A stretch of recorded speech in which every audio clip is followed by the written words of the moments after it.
Okay વિદ્યાર્થી મિત્રો, તો આપણે ગયા લેક્ચરમાં આપણે સ્વાધ્યાય 14.2 દાખલા નંબર 3 સુધી આપણે જોયા હતા. હવે આજે આપણે દાખલા નંબર 4 થી આપણે સ્ટાર્ટ કરીએ. મેં તમને એક વાત કીધી હતી કે આપણે આવૃત્તિ કોષ્ટક તૈયાર કરીએ છીએ ત્યારે દરેક વખતે અમુક શું હોય કે આપણે આવૃત્તિ ચિહ્નનું પણ એક કોષ્ટક કોલમ આપણે એડ કરતા હોઈએ છીએ. પરંતુ આપણે ન કરીએ તો પણ ચાલે, કારણ કે મેં તમને ધારો કે તમને કહેવામાં આવ્યું છે કે તમને ધારો કે 84 86 છે, તો 84 86 માં તમે જે તમને રકમ આપી છે એમાં તમે શોધી લો કેટલી છે, 3 છે તો 3 લખી દો. બરોબર. એ જ રીતે ધારો કે 86 થી 81 માં તમને સંખ્યા તમે ગણી લો, એ કોષ્ટક પણ કેટલી આપી છે 5. તે રીતે પણ તમે ગણતરી કરી શકો છો. તો આપણે એવો એક દાખલો જોઈએ, બરોબર, કે તમને થોડું ખબર પડે. તમે બંને રીતે ગણી શકો છો. તો આપણે દાખલા નંબર 4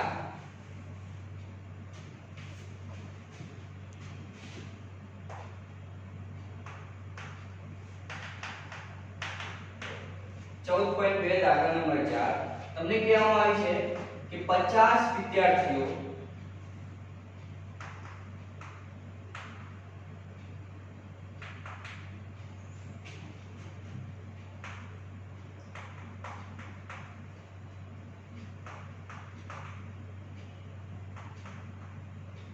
બરોબર પૂર્ણાંક સેન્ટીમીટરમાં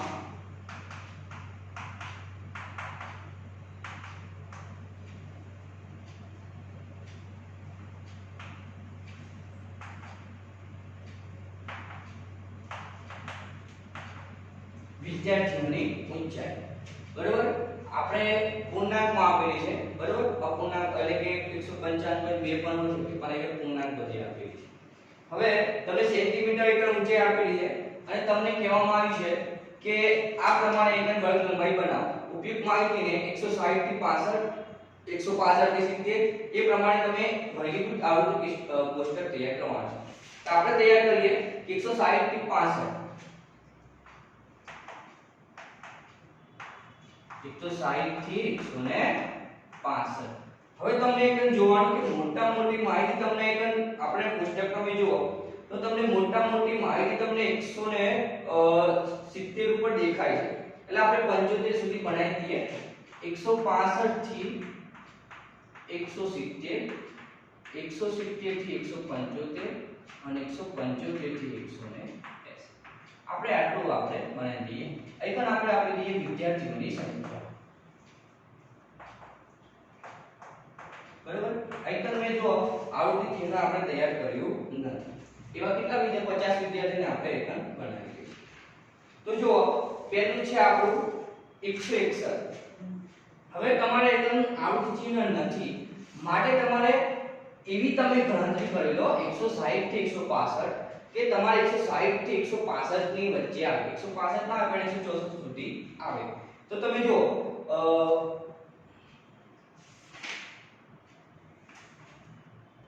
150 પણ આપેલો છે. એક મિનિટ, આપણે એકમ 150 પણ છે એટલે આપણે થોડું ઘટાડી દઈએ. નાની માહિતી પણ આપણે જોઈ લેવાની. 150 પણ છે એટલે 150 થી આપણે સ્ટાર્ટ કરીશું. 150 થી 155 155 થી 160 160 થી 165 165 થી 170 અને 170 થી 150. બરાબર. આ જે તમને આપેલી છે 150 થી 155 એટલે તમારે જોઈ લેવાનું 150 થી 155 આપણે જે સંખ્યા મળે તો તમે જો પહેલી હરોળનું ચેક કરી લો. જો કેટલી, જો 150 આપણને આવશે 1, 154 એ પણ આવશે 2. બરાબર. ચલો આગળ જઈએ. 154 3, 150 4, 151 5. ચલો આગળ એક આપણે 154 6, 156 નહીં આવે. 160 70 નહીં આવે. 153 7, પછી 154 આવશે 8, 152 આવશે 9, 153 10,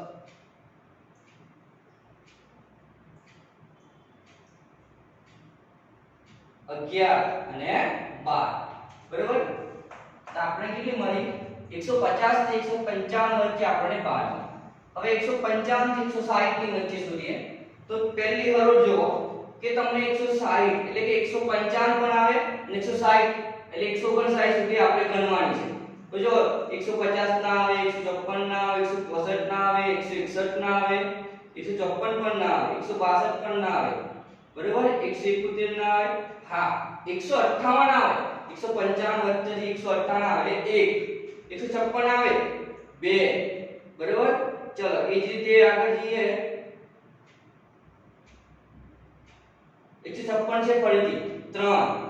ચલો એ જ રીતે આગળ જઈએ આપણે 173, 166, 161, 159, પછી આ આવે 159 4, બરોબર, ફરીથી 159 5, બરોબર, કેટલી મળી 5 મળી. ચલો 160 થી 165 ની વાત કરીએ. 160 થી 165 ની વાત કરીએ તો 160 થી 165 માં આપણે થોડી 160 આવે ને 164 સુધી આવે. તો જો પહેલી જ આપણે સંખ્યા 165 આવવાની નથી, 168 પણ નથી આવવાની, 161 આવવાની છે 1, 162 2, 162 3, 160 આવશે, હા 4, 161 5, 162 6, 165 ફરીથી આવી 7, બરોબર, પાછી 166 આવશે, ના નહીં આવે, બરોબર, 168 નહીં આવે, 165 આવશે, નહીં આવે, 164 આવશે 8, 162 આવશે 9, 161 આવશે 10, 167 નહીં આવે, 161 આવશે 11, 162 આવશે 12, બરોબર, કેટલી મળી 12 મળી. બરોબર, આમાં થોડું તમને ચેક કરતું રહેવું પડશે. ચલો હવે આપણે કેટલી મળી ગઈ 160, 165 થી 170 ની વચ્ચે વાત કરીએ. 165 થી 170 165 આવશે, બરોબર, એટલે 1. ચલો હવે આગળ જઈએ તો 2, 2 પછી 70 નહીં આવે, 3, 4, 5,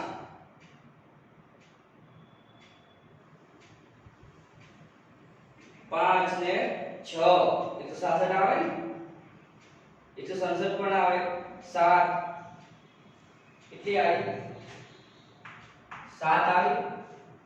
ચલો 170 થી 175 ની વાત કરીએ. 170 પણ આવે. તો હવે તમે જોઈ શકો છો કે 170 છે, 171 આવે 1, 172 2, 170 3, 4, બરોબર. એ જ રીતે આગળ જવા જઈએ તો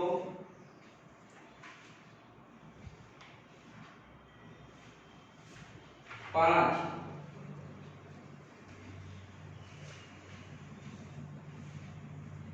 બરોબર, આપણે કેટલી મળી 5, 1 55 60 65 65 70 75. જો 12 ને 5 24, 24 ને 5 29 36 41, ક્યાંક આપણે ખૂટીએ છીએ.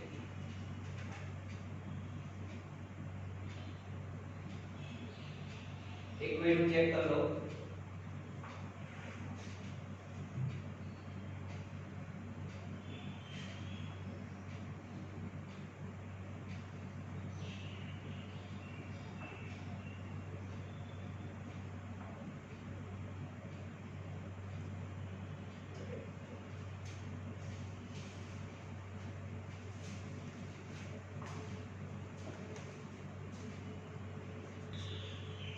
બરોબર, આપણે થોડી ભૂલ થઈ હતી.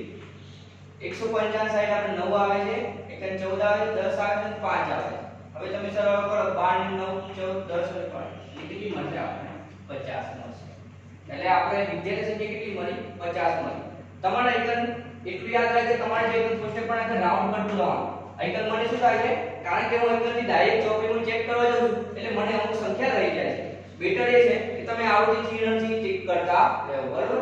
મને પણ એટલી આપણે એક સંખ્યા તમે મૂકશો ને એટલે કે તમે રાઉન્ડ ન થાય. હવે હું બોર્ડ પર સંખ્યા લખવા જાઉં તો કોષ્ટક કે કહેવાય અને આ સંખ્યા કહેવાય, બરોબર. એટલા માટે હવે આગળ આપણે જોઈએ પ્રશ્ન એવો છે, આપણે 50 આપણને વિદ્યાર્થી સંખ્યા મળી ગઈ આ રીતે ઊંચાઈ પ્રમાણે. હવે તમે પ્રશ્ન એવો છે કે ઉપરના કોષ્ટક પરથી ઊંચાઈ વિશે તમે શું તારવી શકશો?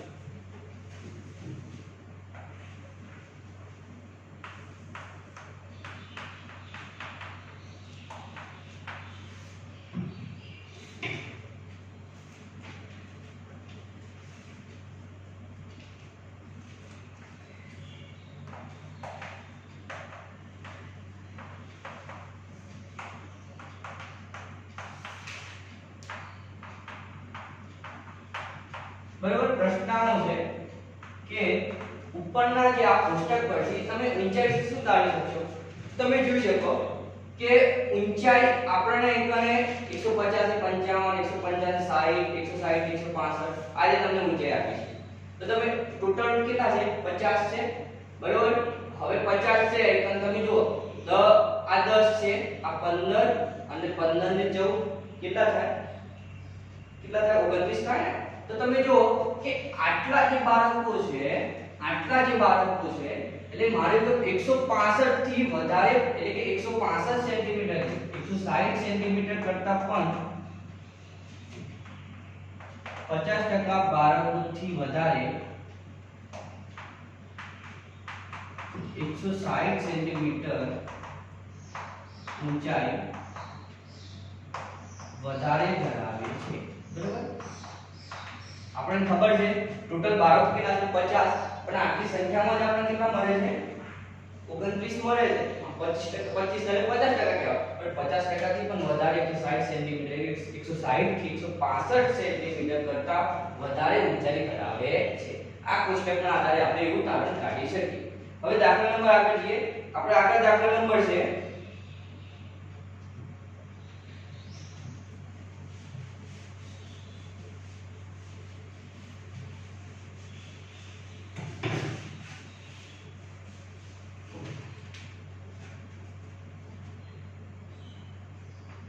દાખલા નંબર 5.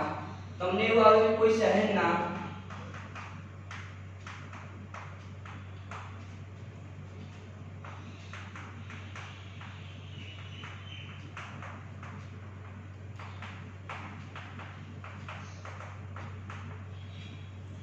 સલ્ફર ડાયોક્સાઇડની સાંદ્રતા શું આપી છે? સાંદ્રતા એટલે પાર્ટ પેલી જે આપણે જે હવામાં જે એનું વધારે પ્રમાણ હોય તો શું થાય? પ્રદૂષણ થતું હોય છે. તેવા આપણે કોઈ શહેરની 30 દિવસની સંખ્યા આપી છે. એટલી 30 દિવસની આપણે સંખ્યા આપી છે. ભાઈ આજનો દિવસ છે એમાં આટલું તાપ હશે બરોબર. તે પ્રમાણે આપણે 30 દિવસની સલ્ફર ડાયોક્સાઇડની સાંદ્રતા આપેલી છે. તો તમે જોઈ શકો છો કે આપણે આ રીતે પહેલા કોષ્ટક બનાવશું. સાંદ્રતા બરોબર, સલ્ફર ડાયોક્સાઇડની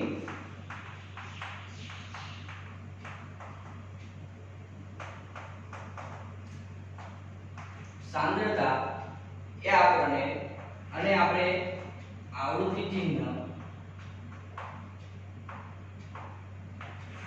અને કેટલા દિવસોમાં આપણે સંખ્યા મળે એ આપણે સંખ્યા કરીશું બરોબર.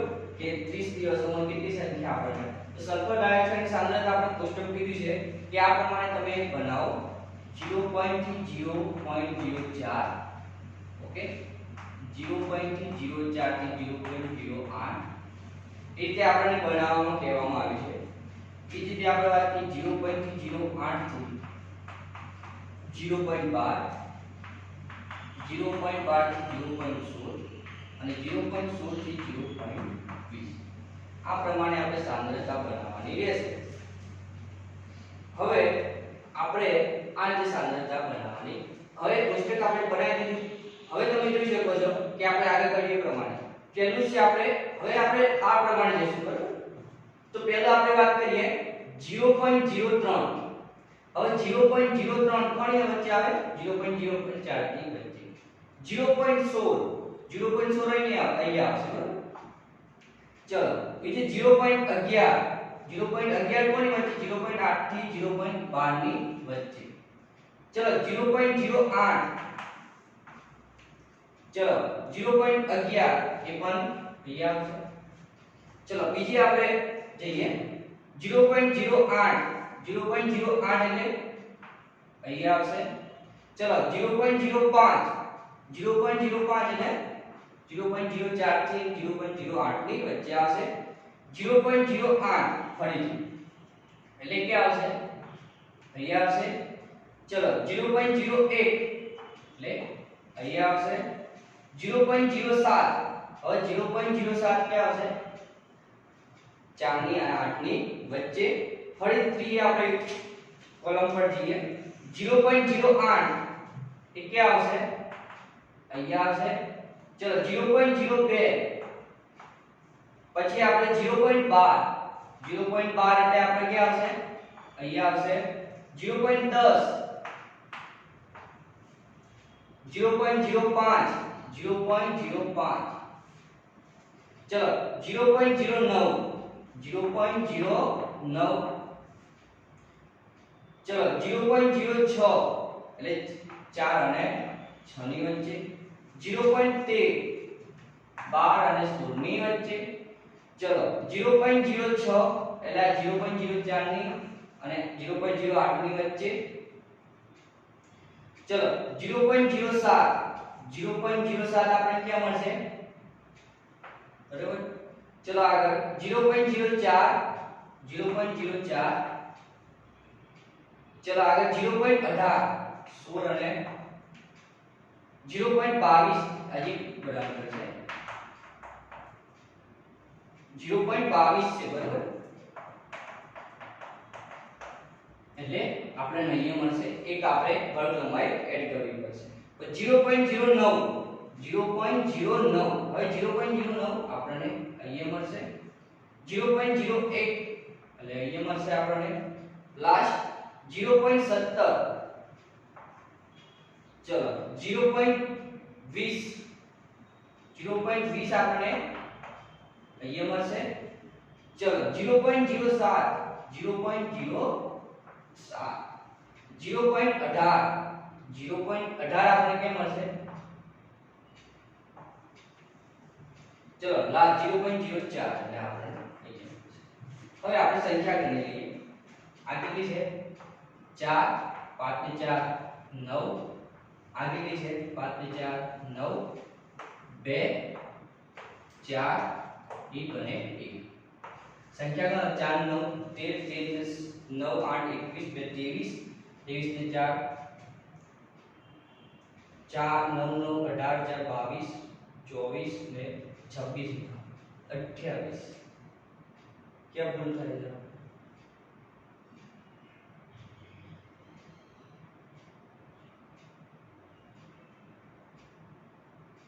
22 ને 4 26 28 થઈ ગયું.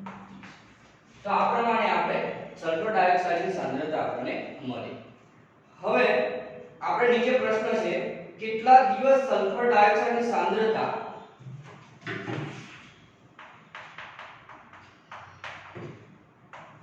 કેટલા દિવસ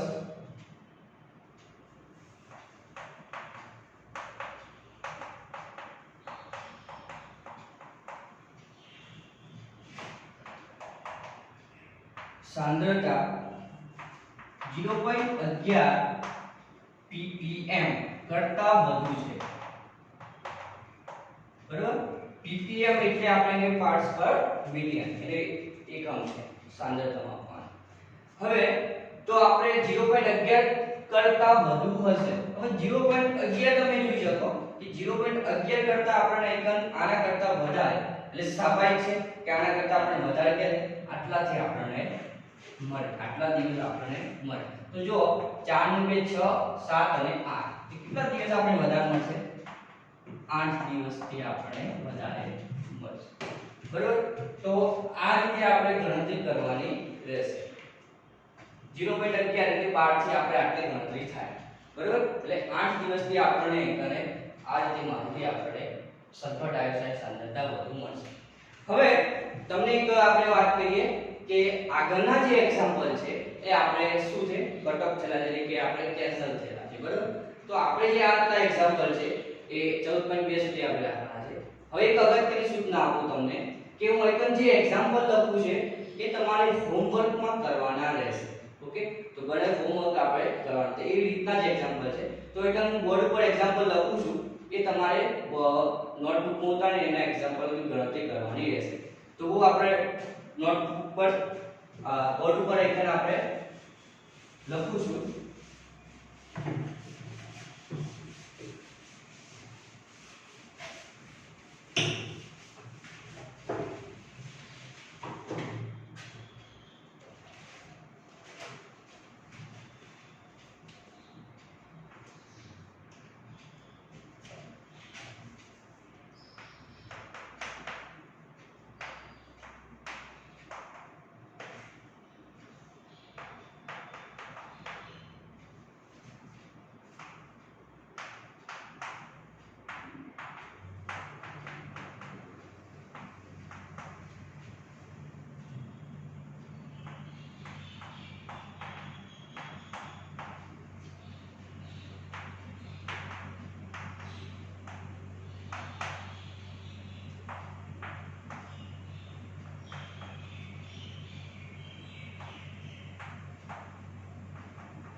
પુસ્તકાલય છે, લાઇબ્રેરી હોય ને આપણે એ લાઇબ્રેરી પરથી છાપી અલગ અલગ પુસ્તકોની સંખ્યા આપણે નીચે મુજબ મૂકેલી છે.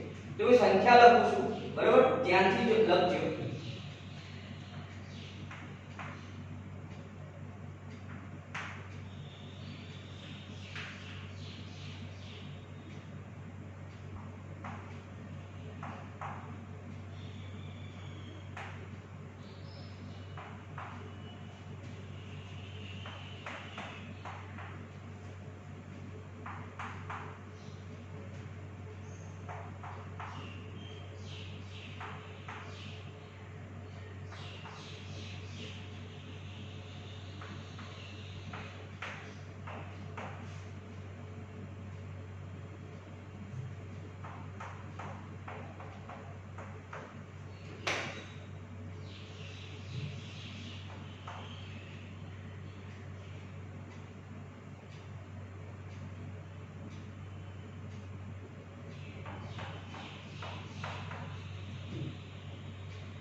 ઓકે, તો આપણને પુસ્તકાલય છે એની સાતી પર અલગ અલગ પુસ્તકોની સંખ્યા આપણને મૂકેલી છે અને આ માહિતી પરથી તમારે આવૃત્તિ વિતરણ કોષ્ટક તૈયાર કરવાનું છે અને એની વર્ગ લંબાઈ આ પ્રમાણે રહેશે. તમે આ રીતે ગણતરી કરજો.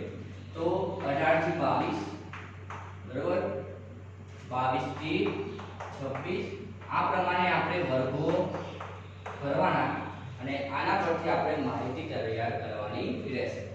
તો આ એક એક્ઝામ્પલ રહેશે, બરોબર? તો તમારે આ એક્ઝામ્પલ આપણે નોટબુકમાં ઉતારી દેવો, બરોબર? તો શું કરી દેવાનું? આ 18 થી 22, 22 થી 26, 26 થી 30, 30 થી 4 એ પ્રમાણે એકમ માહિતી બનાવી દેવાની અને આથી તમારે ગણતરી કરી દેવાની, બરોબર? ચલો આપણે બીજો એક એક્ઝામ્પલ લખી દઈએ. એ પણ તમારો રહેશે ઉતારવાનું.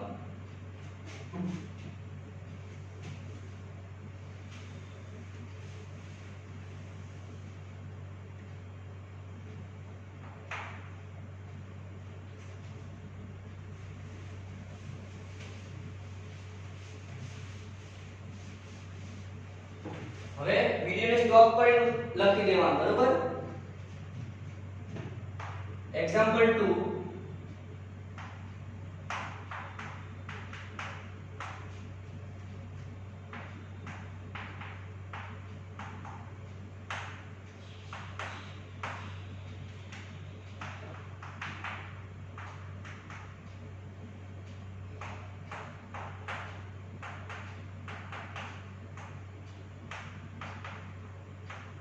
મેળવેલ ગુણ, બરોબર? એક 40 વિદ્યાર્થીઓએ 25 ગુણમાંથી પરીક્ષામાં મેળવેલ ગુણ આ પ્રમાણે છે.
ઓકે, આ એક બીજો છે એક્ઝામ્પલ કે એક વર્ગમાં 40 અને 25 ગુણમાંથી મેળવેલ વિદ્યાર્થીઓની સંખ્યા આ પ્રમાણે છે.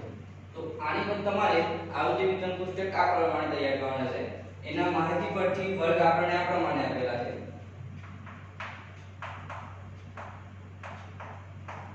માહિતી પરથી તમારે વર્ગો આ રીતે કરવાના 0 થી 5